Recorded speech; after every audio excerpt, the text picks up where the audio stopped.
আজ বানাচ্ছি একেবারে দোকানের মতন ফ্রেঞ্চ ফ্রাই।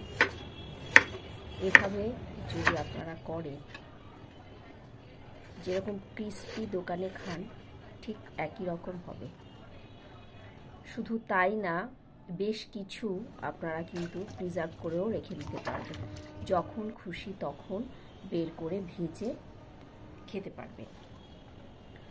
তার জন্য আমি প্রায় 1 কেজি মতো নতুন আলু, যেগুলো শীতকালে পাওয়া যায়, আলুগুলো নিয়ে ভালো রকম ফ্রেঞ্চ ফ্রাইয়ের আকারে কেটে নিয়ে 4 থেকে 5 বার ভালো করে ধুয়ে নিয়েছি। ধুয়ে নেওয়ার পর ওর মধ্যে ভিনিগার একটু দিয়ে আর একটু লবণ দিয়ে কিছুক্ষণ রেখে 10 থেকে 15 মিনিট রেখে আবারও পরিষ্কার করে ধুয়ে নিলাম।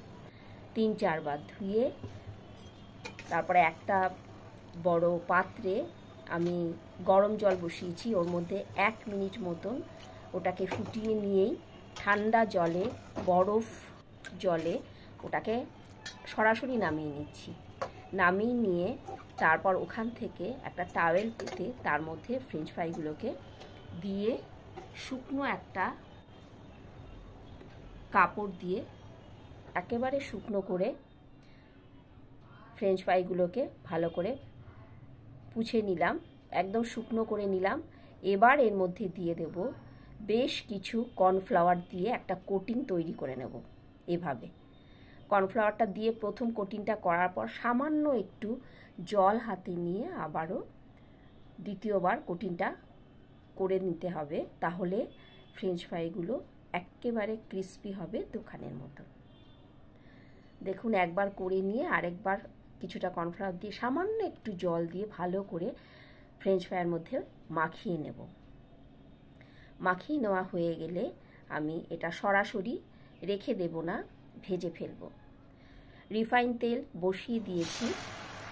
ভালো করে গরম হওয়ার পর আমি ফ্রেঞ্চ ফ্রাইগুলোকে অল্প অল্প করে ছেড়ে দিলাম। অল্প করেই ভেজে নিতে হবে, বেশি একবারে দেবেন না, তাহলে ভাজাটা ভালো হবে না। আমি মিনিট 2 ভেজে তুলে নিলাম। এই অবস্থায় তুলে নেওয়ার পর আপনারা ঠান্ডা করে আরেকবার এটাকে ভাজবেন। ঠান্ডা করে নিয়ে এটা ফ্রিজেও রেখে দিতে পারেন, 5 থেকে 10 মিনিট রেখে দিয়ে ঠান্ডা করে তারপর ভাজবেন। তাহলে দেবেন পুরো ক্রিস্পি হবে। 2 বার ভাজতে হবে, একবার ভেজে কিন্তু ক্রিস্পি ব্যাপারটা আসবে না। তো আমি দেখুন একবার ভেজে নেওয়ার পর ঠান্ডা করে নিয়েছি, নিয়ে তারপর আবার ভেজে নিচ্ছি। ব্রাউন ব্রাউন করে ভেজে নেব, হয়ে যাবে সুন্দর ফ্রেঞ্চ ফ্রাই তৈরি। এবার প্রথম অবস্থায় যখন ভাজবেন, ভাজার পর প্রথমবার ভাজার পর কিন্তু সেটা আপনারা ফ্রিজে প্রিজার্ভ করেও রেখে দিতে পারেন। এটা আমি পরে দেখিয়ে দিচ্ছি। ফ্রেঞ্চ ফ্রাইটা ভাজা হয়ে গেল, দেখুন কত সুন্দর হয়েছে, একদম দোকানের মতো ক্রিস্পি। আওয়াজটাও শুনিয়ে দিচ্ছি, দেখুন।